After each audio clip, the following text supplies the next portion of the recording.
What's going on, everybody? It's Matt, aka the Lumberjack Landlord, here with his good buddies, the Three Amigos. Mike Zuber, I got to tell you, 5 days a week is looking good on you, my friend. Thank you. Yeah, it feels good. It did feel kind of strange that first day. But I did my notes instead. I kind of acquiesced a little Yeah, bit. I I do a saw. note. I do a note thing. I'm like, okay, I still feel like I'm doing because I still read, right? That's a 30-year habit. You don't Yeah. stop that. No, So no, that's kind of crazy. no. Dion, how you doing, my friend? Howdy. I'm doing great. I'm actually excited about this because there have been a few things I've purchased in my life that I definitely have Yeah. buyer's remorse on. Yes. So what we want to talk about today is the crazy new study that just came out. Yahoo posted it yesterday. I'll post it in the link below or with a link below. They talk about 75% of home buyers in the last 2 years are remorseful that they bought a home. Let that sink in. 75%, 3 out of 4 people are saying, I wish I hadn't bought this house. So yeah, I got it. Yahoo, you got me. You got this, Yahoo, to read your article. I read it and I was absolutely mortified. So guys, Mike, when I first say to you, 75% of people regret buying the house that they bought, what does that instantly make you think as an investor? Well, first and foremost, I've been studying the consumer for the better part of 3 decades, Mhm. and I could have told you this was going to happen a year ago. Consumers act the same way every time. They do. And what did we have happen the last couple of years, right? The party was housing. The party was meme stocks. The party was unprofitable tech companies. The party was gambling on sports apps. The consumer is a rather predictable creature, and when something gets hot, they come after it. Mhm. Which is why I keep telling folks when I see the herd coming, I run the other direction. It's why you and I talked about the one of the greatest housing stats I've ever seen that says 84% of people think it's a bad time to buy. I'm like, thank God. I am excited. This Yeah. is the time to go. So I love the fact that 75% of the people regret what they did. They didn't do the work. They gambled. They did something stupid. They didn't do this. They didn't do that. It's what happens when you're in a mania. And I hate mania. I run from it. I was suckered into it in the .com crash, and I will never visit it again. So I learned the lesson. I lost 80% of my stack, 6 figures, and that hurt. So I can see it in others, and I would have called it. It's an easy call. When people get stupid, they regret it. And guess what? They didn't do their homework, and now they regret it. Shocking. I wonder if they feel extra bad if the house that they bought also had tulips, but I digress. Dion, my question for you, sir, of any of the properties that you bought in the last 12 years that you've been real estate investing, any of those properties, do you regret any of them?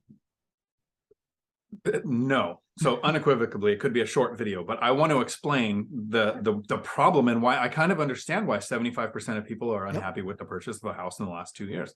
Sure. I purchased a house before I was an investor. I used an adjustable rate mortgage because who can afford a payment at current interest rates, right? And prices will only go up and interest rates will only go down. So I'll just refinance in the future. So I was underwater when I was trying to get rid of it.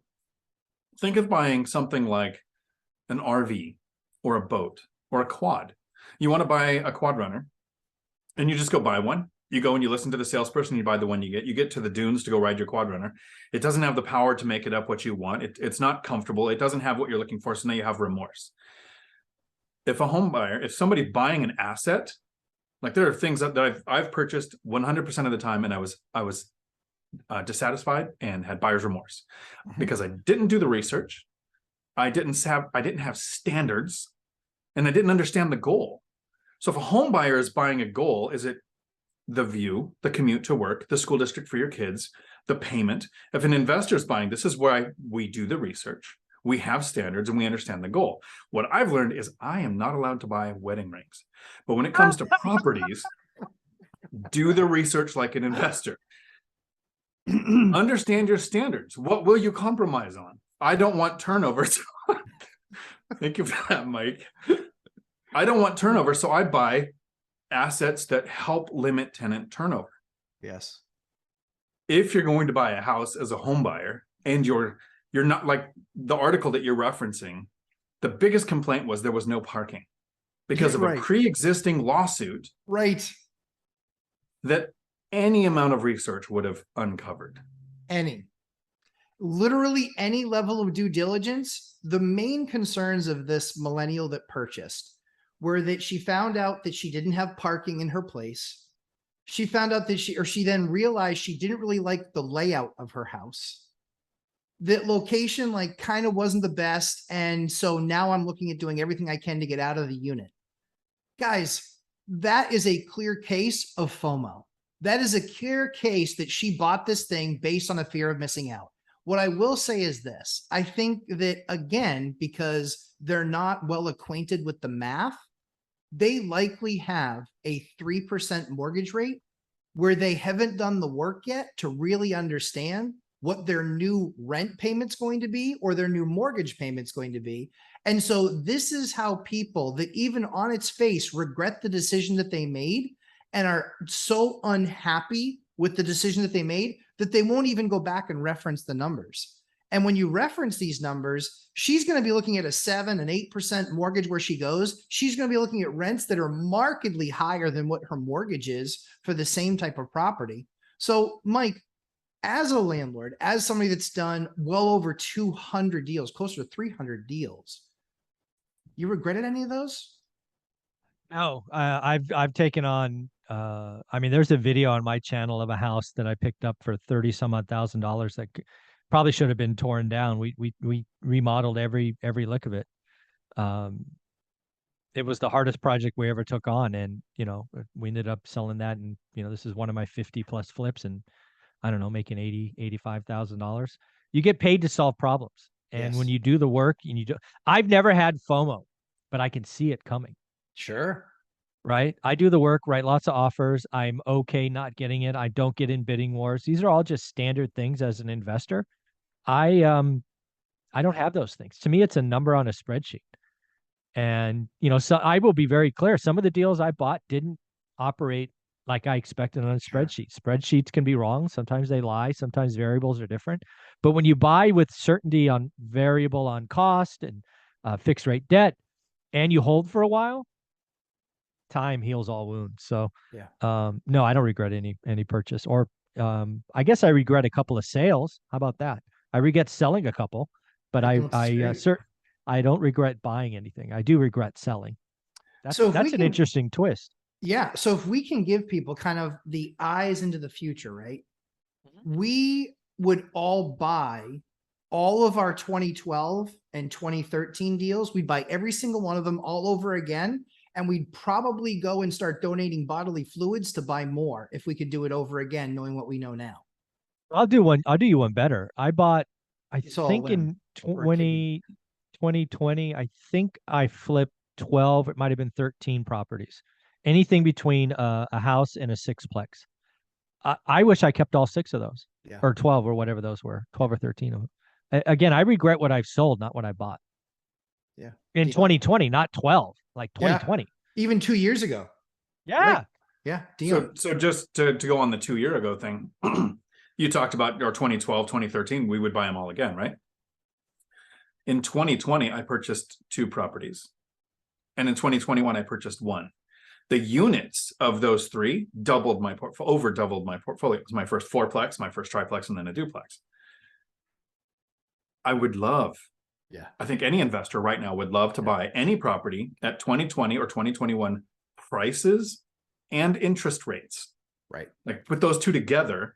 Oh. So I can see the buyer's remorse when you talk about home buyers that aren't thinking about interest rates. They're not thinking about prices. They're thinking, what is my payment and what aspects of my house do I want it to have?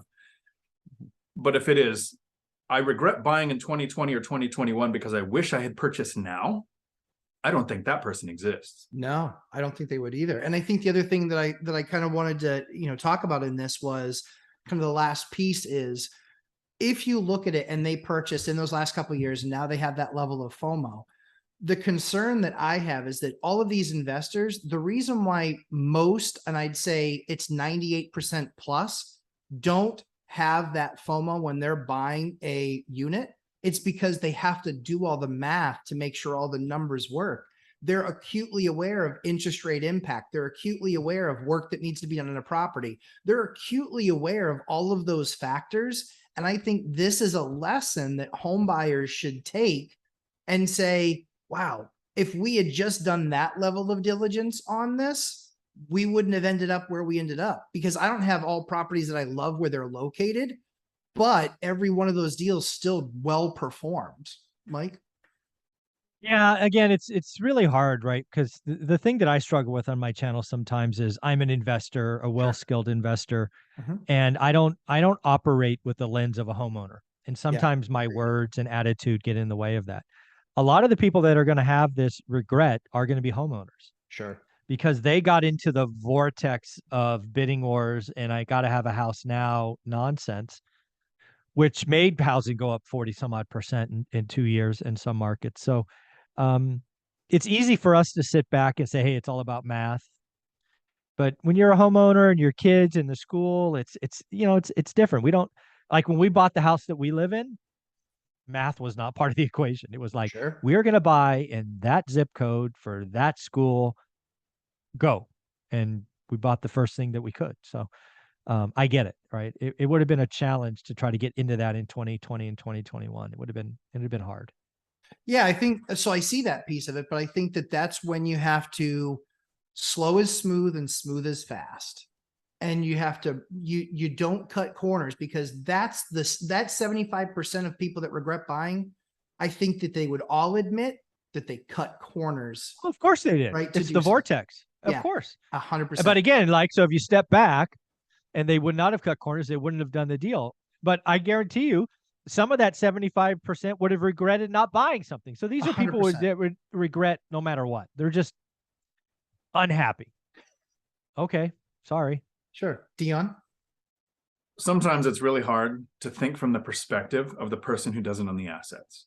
And I'm going to use a comment from a viewer from a couple of weeks ago to kind of illustrate that to the two of you, to see if you've even thought that there are people who still think this way. Because most people who are subscribed to our channels and watch our content constantly think the way we do. Buy cash flowing assets. The rest of it will work itself out. I mean, you got to know your numbers, know your market, but we're not investing for appreciation. We're not investing for principal pay down. We have the option of recycling capital or recycling cash flow. Like, the core concepts are there. But the comment was, I would really hate to be in your position. This was somebody talking to me on my channel. I would really hate to be in your position, because look how high interest rates are now. Yeah. That's a person who thinks that a buy and hold investor is destroyed if interest rates go up. Like that, if that person is thinking it impacts our payments. Sure. Well, it does on purchases we make in the future, so we will run the math differently. The purchases we've already made, there are people who don't differentiate that. So for us, that just seems like a simple concept. But there are other people that if we had 5 minutes to sit down with them and explain on a piece of paper, here's what fixed rate debt looks like. Here's what higher interest rates do to prices, which forces some good qualified buyers to remain renters, which increases rental demand. So here's my fixed rate debt with these higher rents. And so here's my terrible position to be in because what has happened to interest rates in the last couple of years. Right. Yeah. Completely. No, I agree. Mike? Yeah, I think let's just be really clear. There are some people that watch our channel or maybe stumble across one of our channels. They want us to fail. Let's just be clear. They want us to fail. They don't like where they're at. They don't like seeing others succeed. They feel this or that way. And they're finding any avenue that I hope we fail. And the one I see all the time is you're going to go broke because rates are up. I'm like, you're just a moron. You don't understand how math works. But, I am not in this. I stole from Dion. I am not in the convincing business. If you don't want to play, I don't care. Go sit in the parking lot and drink some beer. I'm good. Yeah. I'm with that emotion. I don't convince anybody of anything. All I do is share my story. Maybe you can learn from it. Maybe you can't. If you're a regular home buyer, there's probably less to learn. But it doesn't change what my story is. It is what it is. So Mike, tell everybody where they can find you, my friend. One rental at a time, where we go. We have live videos coming out 5 days a week, Sunday through Thursday, 7:30 a.m. I call it the daily financial news. Check it out. It's a lot of fun. It is. It's a great time. Dion, my friend, where can they find you? They can find me right here on YouTube. stealing quotes from Lumberjack Landlord. Like, it's a good thing we're not in the convincing business, and taking credit from it from Mike, because on my channel, that's really what it is. If you want thousands, literally thousands of hours of YouTube content absorbed to reach financial freedom in 10 years or less, which I then did, Right. that's what I'm doing. Almost nothing I'm doing is an original thought. It's not unique to me.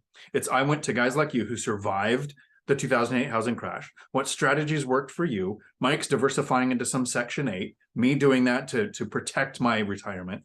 Like, all of that bundled up into my YouTube. It's Dion Talk Financial Freedom. And I do my live streams 4 p.m. Pacific on Tuesdays. It's great. We all got successful. We all did it different ways, and we've all learned from each other, which I think is exactly why we do this. So guys, thanks so much for taking the time. As always, we try and create great content for you here on Lumberjack Landlord, and check us out on our live streams as well as on the amazing Instagram feed. Lots of project work coming up. Please check us out. Guys, thanks so much for the time. We'll talk again soon. Ciao.